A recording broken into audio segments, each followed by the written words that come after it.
Padmavati shopping centre Laheripura road પર આડેધડ દબાણોને લઈને ટ્રાફિક જામના દ્રશ્યો જોવા મળ્યા હતા।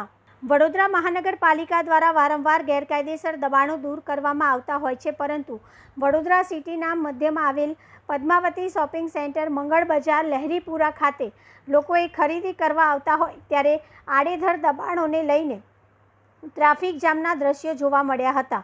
આ જગ્યાએ વડોદરા મહાનગરપાલિકાની ટીમ ગેરકાયદેસર ઊભી રહેતી લારીઓ જપ્ત કરવામાં આવે છે, પરંતુ પાલિકાના અધિકારીઓને આ દબાણ કરતા વેપારીઓ ગાંઠતા નહીં અને અહીં ટ્રાફિક પોલીસના કર્મચારીઓ પણ હોતા નથી, જેને લઈને પદ્માવતી શોપિંગ સેન્ટર લહેરીપુરા જતા માર્ગ પર ટ્રાફિક જામના દ્રશ્યો જોવા મળ્યા હતા। ત્યારે આ માર્ગ પર ઇમરજન્સી વાહન નીકળે અને ટ્રાફિકમાં અટવાઈ જાય તો શું ટ્રાફિક પોલીસ રસ્તો ક્લિયર કરશે તેવા અનેક સવાલો ઊભા થયા હતા।